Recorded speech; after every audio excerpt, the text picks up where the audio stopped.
میں اللہ کے فضل سے بڑا پریکٹیکل آدمی ہوں. کبھی ایسی بات ہم نہیں کرتے کہ ممبر پر کھڑے ہو کر لیں اور عملی زندگی میں اس کو ہم چالو نہ کریں. کبھی ایسا نہیں کرتے. ہمیں دیوبندیوں نے بڑی دعوت دی کہ آپ ہمارے ساتھ ملیں. ہم دیکھیے بریلویوں کا کیسے رد کرتے ہیں, ہم دیکھیے شیعہ کے خلاف کیسی تقریریں کرتے ہیں. ہم نے کہا اگر ہم تمہارے ساتھ ملیں تو ہم بہت اونچائی سے نیچے گر جائیں گے. ہماری کوئی قیمت نہیں اللہ کے ہاں رہے. دنیا میں ہمیں ساتھ مل جائے گا کہ دیوبندی ہمارے ساتھ ہیں, لیکن اللہ کی نگاہ میں ہم گر جائیں گے. ہمارا اسٹینڈرڈ اتنا نیچا ہو جائے گا کہ ہمارا کچھ نہیں رہے. ہم پر جو تکلیف بھی آئے ہم اس کو برداشت کرنے کے لیے تیار ہیں, لیکن ہم اپنے مقام سے کبھی نیچے نہیں آتے.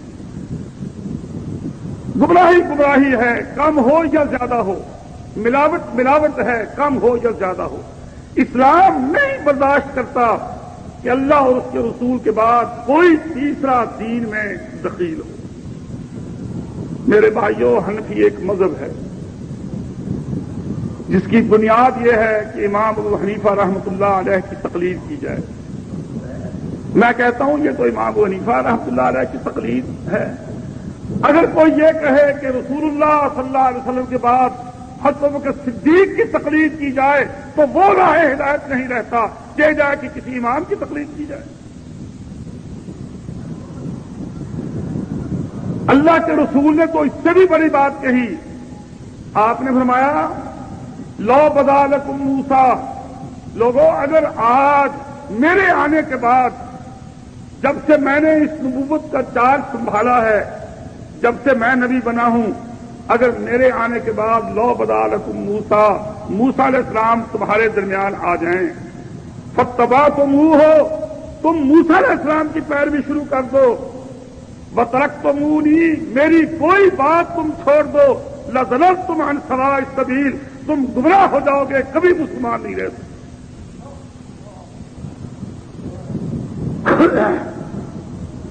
یہ سوچنے کی بات ہے میرے بھائیوں. دیکھیے حقیقت یہ ہے آدمی صحیح معنی میں مسلمان ہوتا ہی اس وقت ہے جب وہ لوگوں کی طرف کبھی نگاہ نہ کرے اور اللہ کو دیکھے کہ اللہ کیا چاہتا ہے, اللہ کس بات پر راضی ہے. لوگ ناراض ہوں یا راضی ہوں, لیکن اللہ راضی ہے. ابراہیم علیہ السلام کو جو اللہ نے قرآن مجید میں اتنا نمایاں کیا ہے, اللہ اکبر. اور قرآن میں اللہ نے ابراہیم علیہ السلام کے بارے میں کہا واتخذ اللہ ابراہیم خلیلا, میں نے ابراہیم کو اپنا دوست بنایا. اب آپ اندازہ تو کریں, بندہ تو اللہ کو دوست بنائے تو بنائے, اللہ کہے واتخذ اللہ ابراہیم خلیلا, میں نے اللہ کو ابراہیم کو دوست بنایا, تو آخر ابراہیم کتنے اونچے ہوں, کتنی ان کی شان ہوگی. لیکن شان کس وجہ سے تھی؟ اللہ اکبر. باپ ایک طرف مخالف ہے, برادری ایک طرف مخالف ہے, حکومت ایک طرف مخالف ہے, لیکن اکیلا ابراہیم ایسے ڈٹا ہوا ہے, بالکل کسی کی پرواہ نہیں کرتا. وہ کہتا اللہ جس بات پر راضی ہو وہی کام. اور میرے بھائیوں, دین آج بھی یہی ہے. ہم اس بات سے ڈرتے ہیں کہ اگر میں خالص دین والا ہو گیا تو میری لڑکی کو رشتہ کوئی نہیں ملے گا, میرے لڑکے کو رشتہ کوئی نہیں ملے گا, برادری میرا بائیکاٹ کر دے گی, میرا کام کیسے چلے گا. میرے بھائیوں, یہ باتیں سوچنے کی نہیں ہیں, یہ باتیں سوچنے کی نہیں, یہ کام سب اللہ کے. اب دیکھ لو, ابراہیم علیہ السلام کو باپ نے گھر سے نکال دیا. اب انسان کا ٹھکانہ گھر ہی ہوتا ہے. اب نیا گھر بنانا, کہاں جا کر آدمی سیٹل ہو, کیا انتظام کرے, یہ کتنا لمبا چوڑا کام ہے. لیکن ابراہیم علیہ السلام نے ایک بات نہیں سوچی, اس طرف توجہ ہی نہیں دی بالکل کہ یہ معاملہ کیا. بڑھاپا آ گیا, بڑھاپے میں اللہ نے اولاد دی, ایک بیٹا. اللہ نے کہا اے ابراہیم اس کو ذبح کر دے. اب آدمی اندازہ کریں, سوچتا ہے کہ ہائے اگر اولاد بچی ہو، چھوٹی عمر کی اولاد ہو، آدمی بوڑھا بھی ہو تو اسے جوان بننا پڑتا ہے اور بن جاتا ہے جوان۔ یہ اولاد جو جوان ہوتی ہے باپ کو بوڑھا کرتی جاتی ہے۔ بے شک عمر نہ بھی زیادہ ہو، لیکن جب اولاد جوان ہو جاتی ہے تو آدمی خود بخود بوڑھا ہو جاتا ہے۔ تو کام چلا رہی ہے اولاد، وہ بیچارہ کام سے علیحدہ ہو جاتا ہے، گیا بوڑھا ہی بوڑھا ہے۔ اور اگر بچے چھوٹے چھوٹے ہوں تو پھر بے شک بوڑھا بھی ہو اس کو کام سارے خود کرنے پڑتے ہیں جوانوں والے، کہ میرے اولاد چھوٹی ہے میں کیسے کام چھوڑ دوں۔ اولاد جو ہے والدین کو بوڑھا کر دیتی ہے۔ لیکن دیکھ لو ابراہیم علیہ السلام کی قربان جائیں، اللہ نے کہا اپنے بیٹے کو ذبح کر دے، 1 منٹ نہیں لگائی، بالکل دیر نہیں لگائی، کہتے خدا سے کہ یا اللہ تو نے بڑھاپے میں دیا، اب اگر یہ بیچارہ ذبح ہو گیا تو پھر ایک تو ویسے بڑی طرف کی بات ہے، یا اللہ پھر میں کیا کروں گا، میرا تو دل ٹوٹ جائے گا، اور پھر تو میرا دوست ہے کیوں مجھے پریشان کرتا ہے۔ ایک بات نہیں، بس صرف بیٹے سے کہا یا بنیا انی ارا فی المنام انی اذبحک فانظر ماذا تری، اے بیٹا خدا نے مجھے خواب میں دکھایا ہے اور میں نبی ہوں، نبی کا خواب وہی ہوتا ہے کہ میں تجھے ذبح کر رہا ہوں، فانظر ماذا تری، تو بتا تیری کیا رائے ہے، میں تجھ سے زبردستی کروں یا تو خود بخود رضامند ہے، تیار ہے۔ اللہ نے مجھے یہ حکم دیا ہے۔ اور بیٹا جو تھا وہ بھی ابراہیم علیہ السلام کا بیٹا تھا اور نبی تھا، اللہ نے اس کو نبی بنایا، تو کہنے لگے یا ابت افعل ما تؤمر ستجدنی انشاءاللہ من الصابرین، ابا جو اللہ کا حکم ہے کر ڈال۔ خدا ایسی ذات نہیں ہے جس کی خاطر آدمی برادری کو ترجیح دے، خدا کو چھوڑ دے برادری کو ترجیح دے، اولاد کی محبت زیادہ کرے اللہ کی پرواہ نہ کرے، بیوی کا خیال زیادہ کرے اللہ کی پرواہ نہ کرے۔ خدا کی ذات وہ ہے جس کے لیے سب کچھ قربان کیا جا سکتا ہے۔ یا ابت افعل ما تؤمر ستجدنی انشاءاللہ من الصابرین، تو دیکھے گا انشاءاللہ کہ میں صبر کروں گا، جو خدا کا حکم ہے تو کر ڈال۔ میرے بھائیوں خدا ہم سے یہی پوچھے گا، اے بندے میرا حکم تجھے مل گیا تھا، میرا حکم تجھے مل گیا تھا، اور جو ہی آپ کی زبان سے یہ بات نکلی کہ یا اللہ مجھے مسئلے کا تو علم ہو گیا تھا، پھر خدا پوچھے گا مجھ سے کوئی اور بڑا تھا جس کی تو بات مانتا تھا اور میری بات کو تو نے رد کیا، کیا وجہ ہے؟ اس وقت آدمی کو معلوم ہوگا کہ خدا سے بڑا کوئی نہیں۔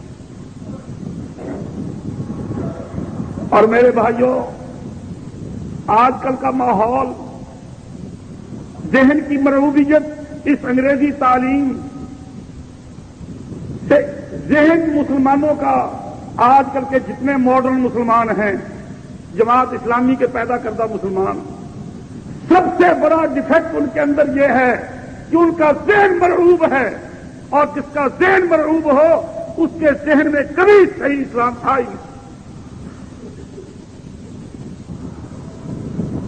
اس زمانے میں سب سے زیادہ محرک جماعت اسلامی ہے، جس نے پڑھے لکھے لوگوں میں اسلامی رنگ بہت حد تک انہوں نے پھیلایا، لیکن ذہن کیا پیدا کیا؟ چھوٹی چھوٹی باتوں پر بھی بحث کیا کرتے، نہ چھوٹی چھوٹی باتوں کی پرواہ کیا کرتے ہیں، بڑے بڑے کام جو ہیں دین کے وہ کرنے چاہیے۔ ان کے نزدیک سنت کی کوئی قدر نہیں، سنت کی کوئی قدر نہیں ہے، وہ تمہاری مرضی پر ہے، اس کو رکھو یا نہ رکھو، کرو یا نہ کرو، چھوڑ دو یا نہ چھوڑو، وہ بات وہ ہے، ہاں بڑے بڑے کام جو ہیں وہ کر لو۔ نتیجہ کیا نکلا؟ نتیجہ یہ نکلا جو آپ کے سامنے۔ اور اگر انسان اس بات کو توجہ کے ساتھ ذرا سنیے، بات بڑی مشکل ہے اور بڑی خطرناک بات ہے۔ قرآن مجید اسلام کی مثال درخت سے دیتا ہے۔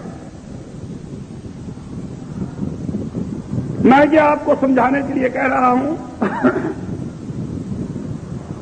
اور اللہ کا شکر ہے ہم ہمیشہ سے کبھی ہم نے یہ پرواہ نہیں کی کہ یہ بات کس کے خلاف ہے،